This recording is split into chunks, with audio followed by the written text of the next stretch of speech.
Wow!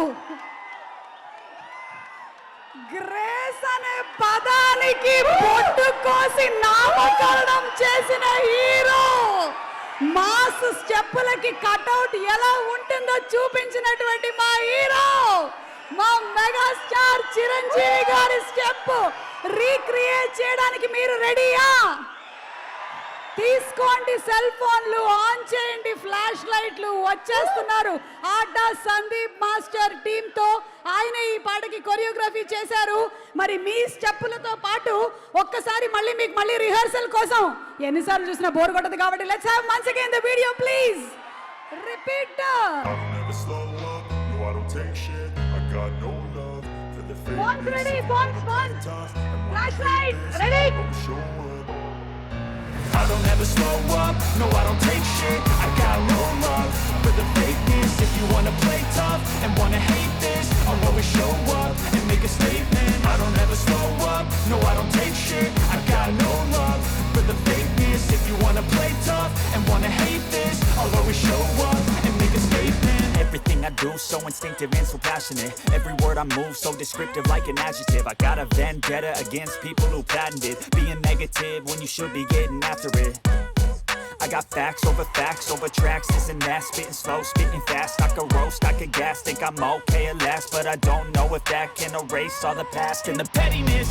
A reflection of the emptiness, hilarious. You think you're worth my time, you're delirious, mysterious because you hide behind a fake exterior, inferior. You know I'll always be a bit superior. Get off of me, this ain't no humble brag. I want you to hear words, you can say them back. I want you to feel free from the chains at last, and to believe in what you got, it was built to last, yeah.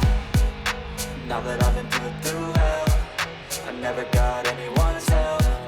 I had to do it all myself. I don't ever slow up, no I don't take shit. I got no love for the fakeness. If you wanna play tough and wanna hate this, I'll always show up and make a statement. I don't ever slow up, no I don't take shit. I got no love for the fakeness. If you wanna play tough and wanna hate this, I'll always show up and make a statement. Gonna learn the consequence of being incompetent. Mental health is confidence, dreams and some honestness. I'm not here to save the day, that's for you to take away. I could play a million mind games, but instead I say something not illogical, something that is topical. Rub it on and watch it go, make yourself unstoppable. Dreams are irresponsible, but they're always possible. If you just believe, you could be so remarkable. Thoughts in my head, a collage and they spread. I'll be great one day, going off of my meds. No, I'm not giving up, no, I'm not giving in. I will make it to the top, taking off in the wind. I gotta make it, I'm saving every day to taste it. I'm patient, but my mind, it can hardly take it. I'm chasing a dream that I've had for several ages. A vacant, modern kingdom for the taking. Now that I've been put through hell, I never got anyone's help. I had to do it all myself. I don't ever slow up, no I don't take shit. I got no love for the fakeness.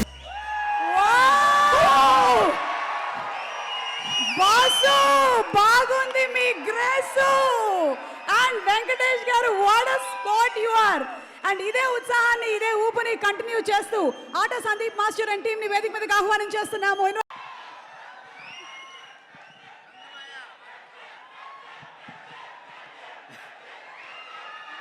10 రోజుల ముందే పండక్కి విచ్చేసిన మన శంకర్ వరప్రసాద్ గారి అభిమానులకి స్వాగత నమస్కారాలు. ముగ్గురు గురించి మాట్లాడి ముగిస్తాను.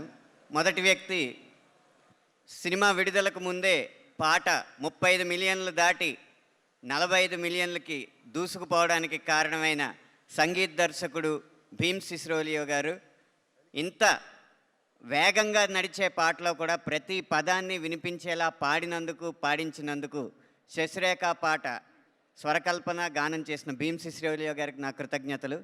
ఇక రెండో వ్యక్తి, మనం చాలామందిని గమనిస్తూ ఉంటాం, ఇంట్లో వాళ్ళు ఎవరో కష్టపడకూడదని యజమాని కష్టపడుతూ ఉంటాడు, కంపెనీ యజమాని కష్టపడకూడదని ఉద్యోగులు కష్టపడుతూ ఉంటారు. కానీ ప్రపంచంలో ఒకే ఒక వ్యక్తి ఆయన ప్రేక్షకులు కష్టపడకూడదని కష్టపడుతూ ఉంటాడు. ఆయన దర్శకుడు అనిల్ రావుపూడి గారు.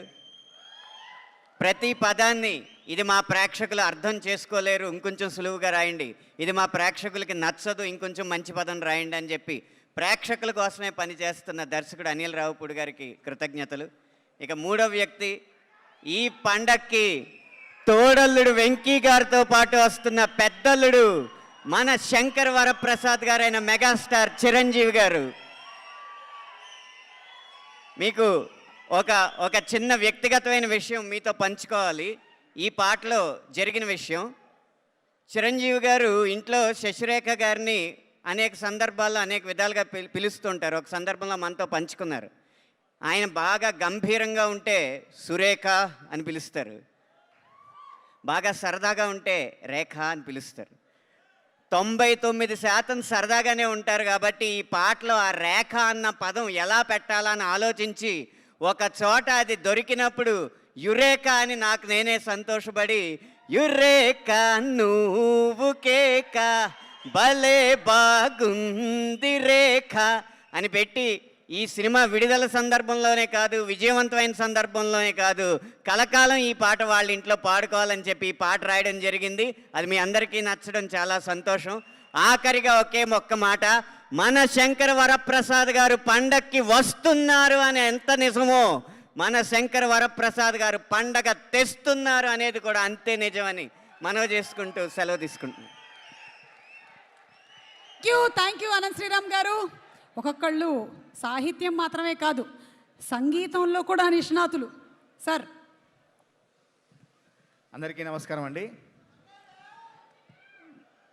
ముఖ్యంగా మెగాస్టార్ అభిమానులకు, అట్లాగే విక్టరీ వెంకటేష్ గారి అభిమానులకు మా రచయితలందరి తరఫున ప్రత్యేక ధన్యవాదాలు తెలియజేసుకుంటున్నాను. ఇందులో తెలుగు సినీ రంగంలో మొట్టమొదటిసారి ఒక చరిత్ర సృష్టించినటువంటి కాంబినేషన్ వెంకటేష్ గారు మరియు చిరంజీవి గారు తెర మీద కనిపించే ఆ అత్యద్భుతమైన సన్నివేశానికి నా కలం సాక్ష్యం కావడం, నా కలం నుంచి వచ్చే మెగా విక్టరీ సాంగ్ను రాయించినందుకు ముఖ్యంగా దర్శకులు అనిల్ గారికి నా ప్రత్యేక ధన్యవాదాలు తెలియజేసుకుంటున్నాను. సుప్రీం సినిమా నుంచి అనిల్ గారితో నా ప్రయాణం నేటి వరకు సాగుతోంది. ఇంకా ముందు కూడా మంచి పాటలుగా సాగాలని మనస్ఫూర్తిగా కోరుకుంటూ, ఇంత అద్భుతంగా మీ అందరినీ ఆడించిన ఈ పాటని అత్యద్భుతంగా స్వరకల్పన చేసినటువంటి నా మిత్రుడు భీమ్స్కి కూడా ప్రత్యేక ధన్యవాదాలు తెలియజేసుకుంటూ, ఈ సినిమా ద్వారా మరొక మెట్టు అందుకుంటాడు. ఖచ్చితంగా ఈ విజయంలో భీమ్స్కి మంచి పాత్ర ఉంటుందని మీ అందరికీ తెలియజేసుకుంటూ, అట్లాగే చిరంజీవి గారు సెట్కి వచ్చిన మామూలుగా అందరికీ శంఖంలో పూస్తే కానీ తీర్థం కాదని, ఏ విభాగంగా అయినా చిరంజీవి గారితో నటిస్తేనో, చిరంజీవి గారిని దర్శకత్వం వహిస్తేనో, చిరంజీవి గారికి పాట రాస్తేనో అక్కడికి మన ప్రయాణం పరిసమాప్తం, అంటే ఒక మంచి మెట్టు చేరుకుంది అని అనుకుంటాం. అట్లాంటి చిరంజీవి గారికి, వెంకటేష్ గారికి ఈ సినిమాలో రాయడం నిజంగా నాకు చాలా గర్వంగా ఉంది. సెట్లో కానీ ఇంట్లో కానివ్వండి, నాకు ఆ మధ్య నేషనల్ అవార్డు వస్తే ప్రత్యేకంగా ఫోన్ చేసి అభినందించి ఇంటికి పిలుచుకొని ఒక 4.5 గంటలు కూర్చోబెట్టి మాట్లాడిన